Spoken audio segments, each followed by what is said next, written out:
Greg Olsen rêve de voler. De s'envoler jusque dans l'espace. J'ai vu cette grande sphère bleue rapetisser, c'était sublime. Il a payé 20 millions de dollars. Mise à feu et décollage. Pour pouvoir passer 10 jours dans l'espace. Je suis content d'être là. Greg a passé plusieurs milliers d'heures à s'entraîner en Russie. Depuis la base de lancement la plus active de la planète, jusqu'à une plateforme dans l'espace, et de nouveau vers la Terre avec la périlleuse rentrée atmosphérique. Suivez-nous maintenant dans les coulisses d'un voyage inoubliable.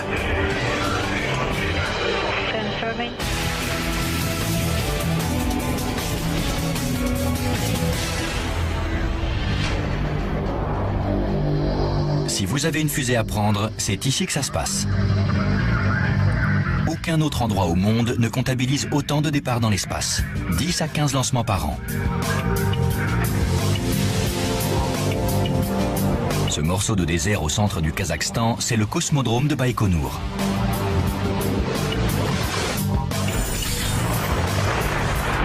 En 50 ans, cet endroit a vu successivement partir pour l'espace des chiens, des primates, des satellites et des cosmonautes.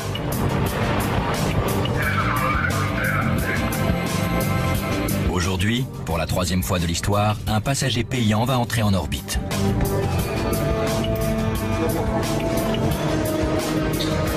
Dans 3 jours, un véhicule spatial appelé Soyouz doit décoller. Sa destination, la Station spatiale internationale. À son bord, il y aura un cosmonaute russe, un astronaute de la NASA et Greg Olsen. Les 2 premiers voyagent gratuitement, c'est leur boulot. Mais pour Greg, c'est une aventure. Un privilège qu'il paye 20 millions de dollars.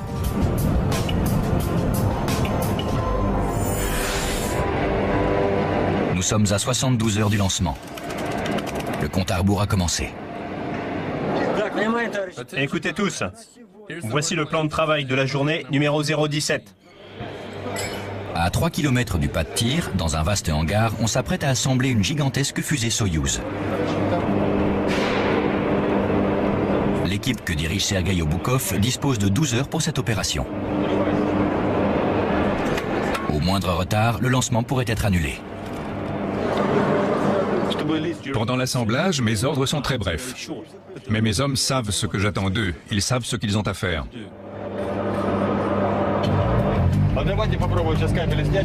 L'opération la plus délicate est celle qui consiste à fixer au sommet du Soyouz une fusée de secours. Aucun autre programme spatial n'en utilise. Mais s'il y avait un problème, cette fusée de secours pourrait sauver des vies. Or, il arrive parfois qu'il y ait des problèmes.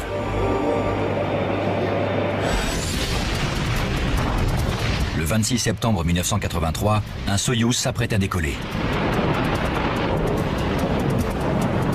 Soudain, c'est la catastrophe. Il y a eu un accident sur le pas de tir. Un incendie s'est déclaré et le lanceur a explosé. La boule de feu monte jusqu'à la capsule où se trouve l'équipage. La fusée de secours se déclenche, propulsant la capsule et les 2 cosmonautes loin des flammes.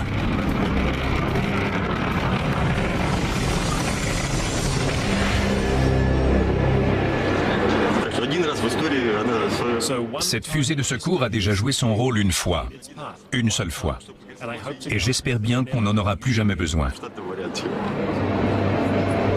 La fusée de secours doit être parfaitement dans l'axe, au 10e de millimètre près. Autrement, elle pourrait tuer ce qu'elle est censée sauver.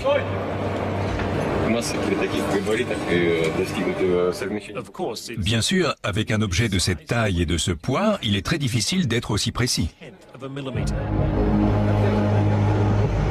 Les techniciens s'escriment depuis 3 heures, mais ils n'arrivent toujours pas à aligner la fusée. Donnez-moi les chiffres.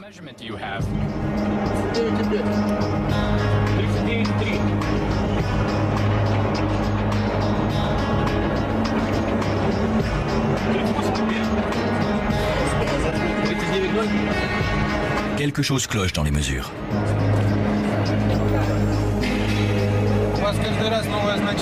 Les mesures n'arrêtent pas de changer. Comment c'est possible? Pour Sergueï Oboukov, la marge d'erreur est nulle. Il a entre les mains la vie de 3 hommes.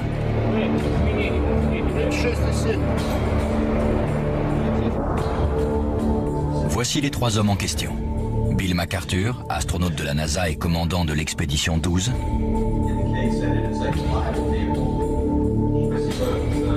Valéry Tokarev, cosmonaute et ingénieur de vol. Et Monsieur 20 millions de dollars, Greg Olsen. Je ne me sentirai totalement détendu et heureux que quand on décollera. Né à Brooklyn il y a 60 ans, Olsen est un scientifique, un homme d'affaires et aussi un grand-père. Mais il n'a rien d'un touriste.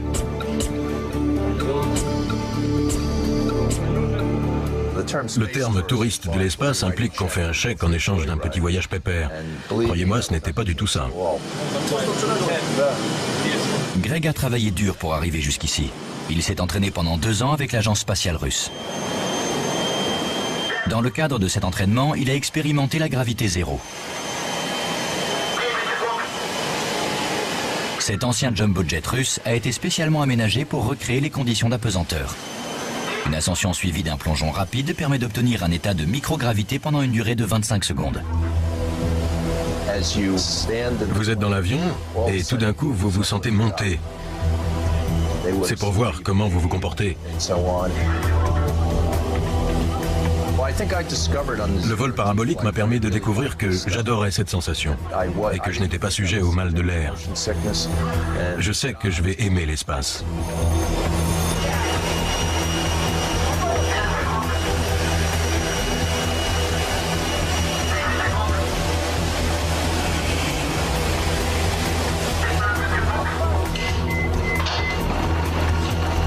La seule ombre au tableau pourrait être la condition physique de l'Américain.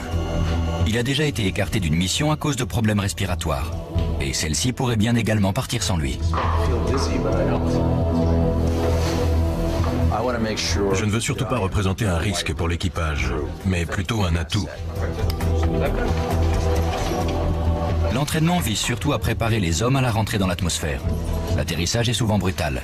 Et pour limiter l'impact, les fauteuils de l'équipage sont moulés sur mesure.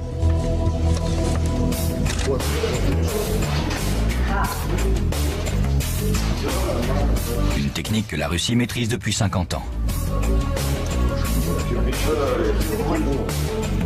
Aucune nation au monde ne peut rivaliser avec le taux de succès et de survie des missions spatiales russes.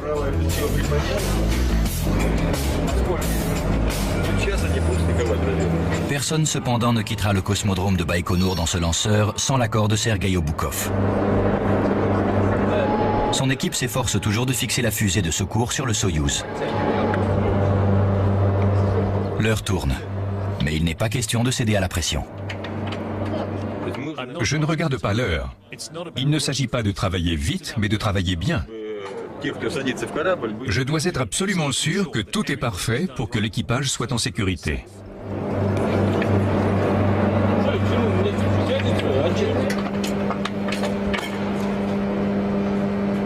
Enfin, la fusée de secours est en place. Et Sergueï donne le feu vert.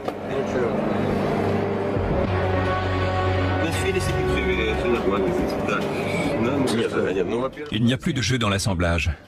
Que le lanceur soit à l'horizontale ou à la verticale. Ça ne bougera pas d'un cheveu quand il ira dans l'espace.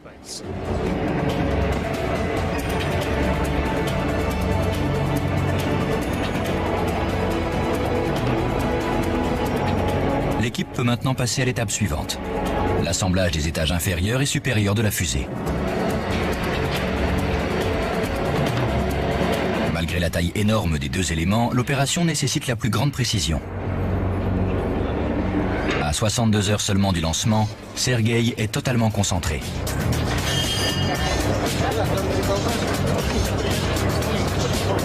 Minute par minute, les techniciens rattrapent le temps perdu. Tout s'est très bien passé. Ils savent parfaitement ce qu'ils font.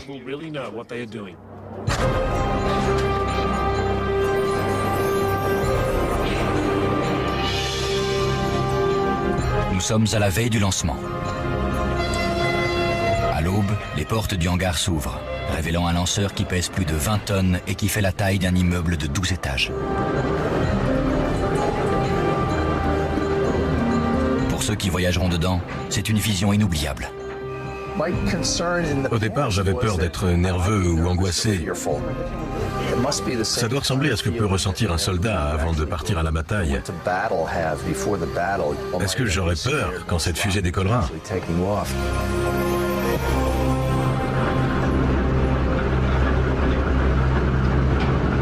Le lanceur Soyouz commence son voyage dans l'espace sur un train. En effet, le site de lancement de Baïkonour est au beau milieu de nulle part.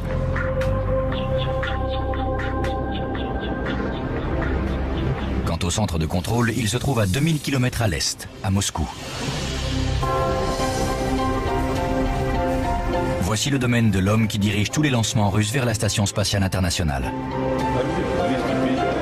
Vladimir Soloviev est chef du contrôle des vols et il sait ce qu'on ressent dans l'espace. Il a lui-même été cosmonaute de 1978 à 1986. C'est lui qui supervisera le départ de l'expédition 12.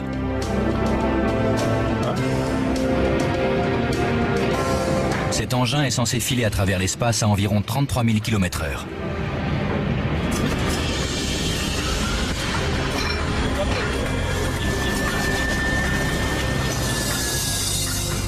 Mais pour l'instant, il dépasse à peine les 2 km/h. Plus de 1500 lanceurs ont accompli ce même voyage.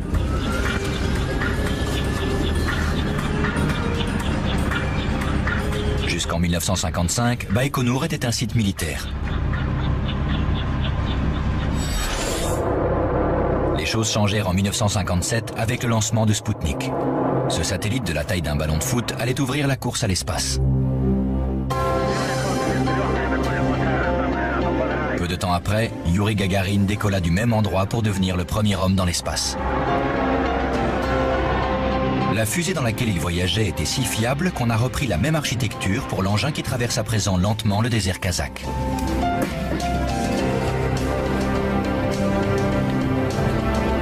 Entre-temps, les Russes ont expérimenté d'autres modèles d'engins spatiaux, dont un qui est totalement tombé aux oubliettes, la navette spatiale Buran. Buran ressemblait de manière frappante à la navette spatiale américaine, mais elle servait à des missions non habitées et fonctionnait en mode automatique. Elle n'a volé qu'une fois, le 15 novembre 1988. Le programme a ensuite été abandonné faute d'argent, au profit de Soyouz, un engin meilleur marché et qui avait fait ses preuves.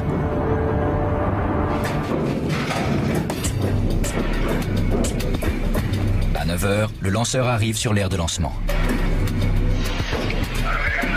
Le décollage est prévu dans 24 heures.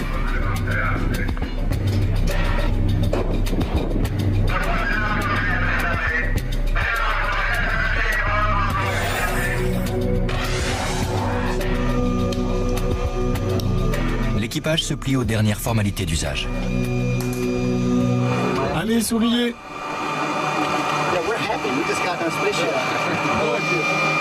L'entraînement de Greg est terminé.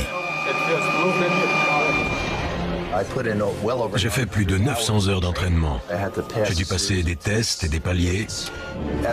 Maintenant que le lancement approche, je commence à me dire que ça va vraiment se faire.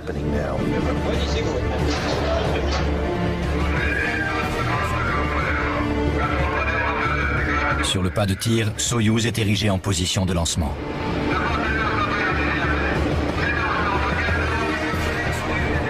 Pour l'heure, le lanceur ne pèse que 23 tonnes. Mais bientôt, on remplira ses réservoirs de 300 tonnes de carburant.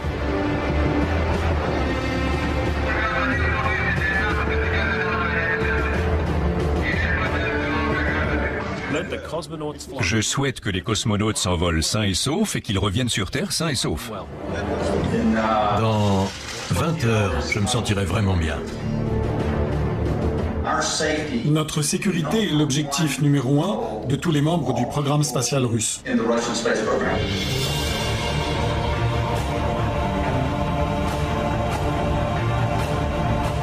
Le portique se referme sur Soyouz et l'immobilise dans un étau de 500 tonnes.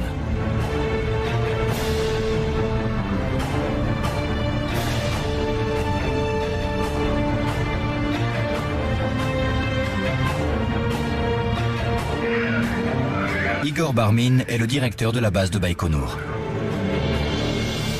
Je me trouve en ce moment sur une plateforme circulaire, une plateforme pivotante. On fait tourner tout le système de lancement, y compris le lanceur, pour pouvoir le mettre dans la meilleure position. Igor autorise le remplissage des réservoirs. Pour l'instant, on remplit le premier étage du lanceur avec de l'oxygène liquide, du kérosène, du peroxyde d'hydrogène fortement concentré et de l'azote.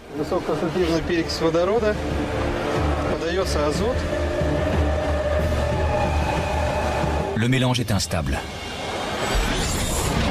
En 1980, lors du ravitaillement d'une fusée, un propulseur a explosé. En quelques minutes, 48 personnes sont mortes.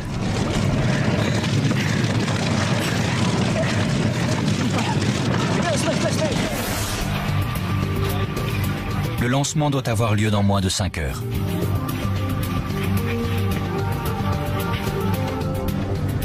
Valérie Tokarev, Bill McArthur et Greg Olsen vont passer un dernier examen médical. Ne sont plus autorisés sur l'aire de lancement que les médecins et les officiels. Au moindre soupçon de maladie, ils seront écartés de la mission. Chaque fois que je vois un type en blouse blanche, je sens mon cœur s'accélérer, parce que je sais que mon rêve peut encore m'échapper.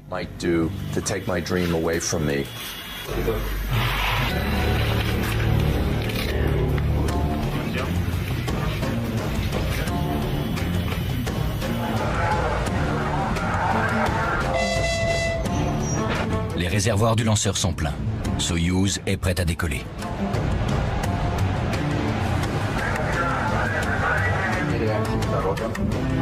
Au centre de contrôle des vols à Moscou, Vladimir Soloviev et son équipe procèdent aux dernières vérifications.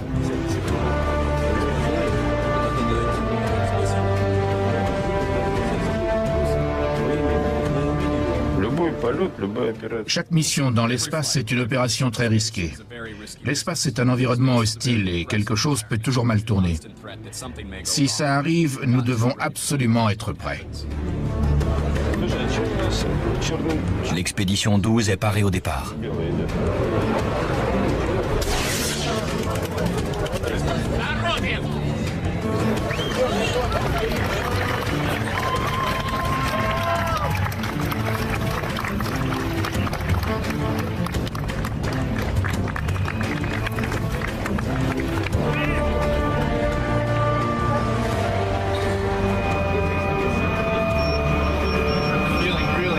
Plus ça approche et plus je me sens détendu.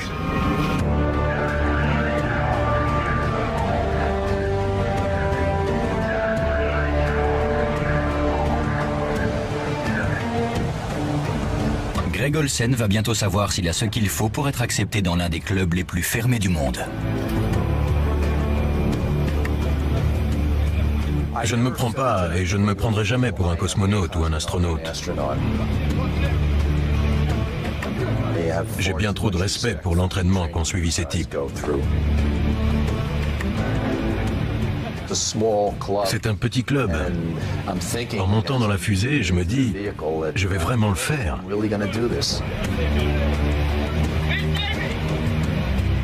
Quand je monte les marches, je n'ai pas peur. Tout ça est génial.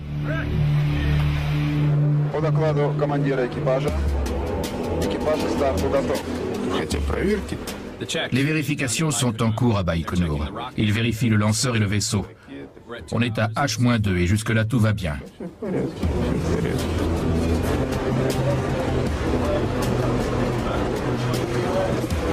On vérifie une dernière fois les scaphandres. S'il devait y avoir une fuite dans le vaisseau, l'équipage ne serait protégé du vide meurtrier de l'espace que par ses combinaisons pressurisées.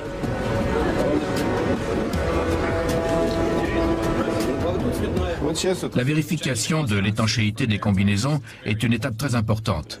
S'il y a le moindre problème, le lancement devra être retardé.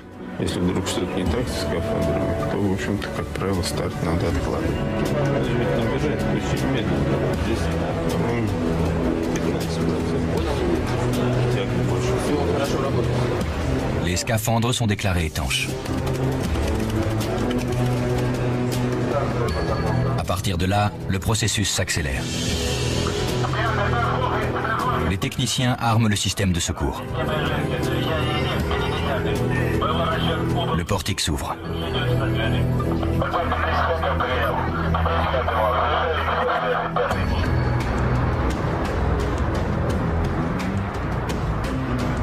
À Moscou, le soleil se lève. Pour des millions de gens, une nouvelle journée de travail commence.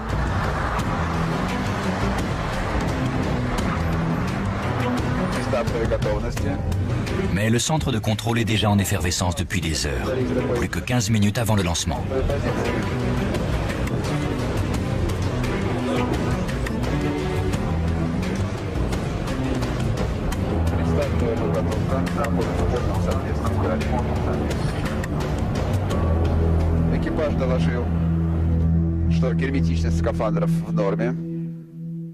Les médias du monde entier couvrent l'événement.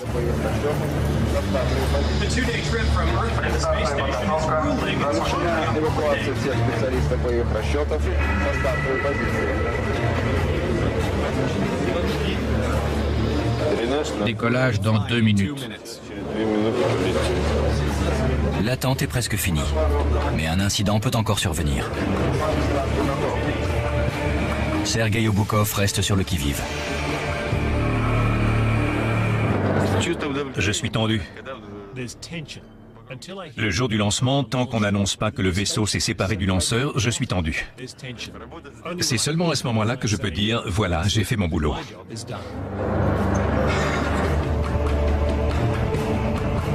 60 secondes avant le lancement. Le système passe en mode automatique.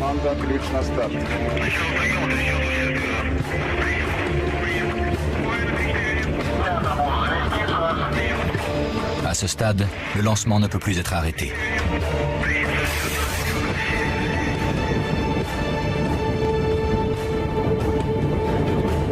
40 secondes avant le lancement. La première tour ombilicale s'écarte. Soyouz n'est plus maintenu que par la deuxième. 20 secondes avant le lancement. Dans le désert kazakh, comme au centre de contrôle, le temps semble s'être arrêté.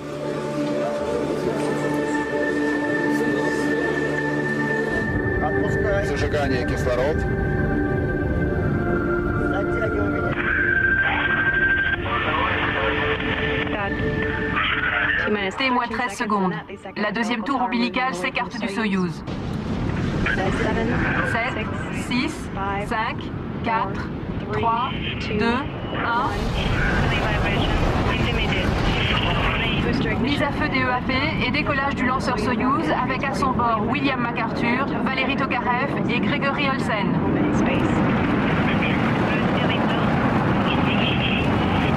Lors des premières secondes du décollage, la fusée semble s'élever au ralenti.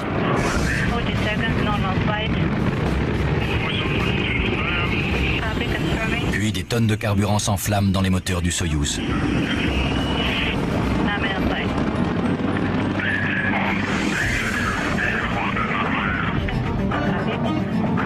Une minute après avoir décollé, le lanceur file à près de 2000 km/h.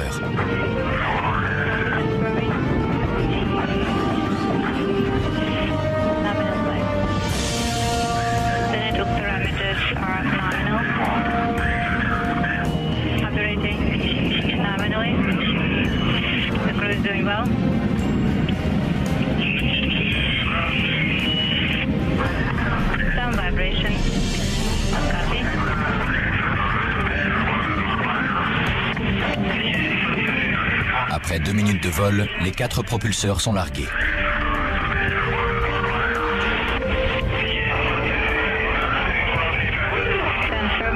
À ce stade, le module de secours n'est plus nécessaire et il est largué à son tour. Allégé, Soyouz atteint maintenant une vitesse de plus de 33 000 km/h.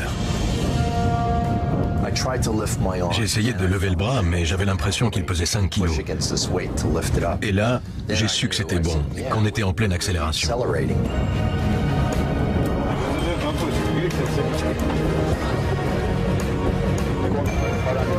Très vite, les 3 hommes savent qu'ils sont dans l'espace, en voyant une figurine se mettre à flotter dans la capsule.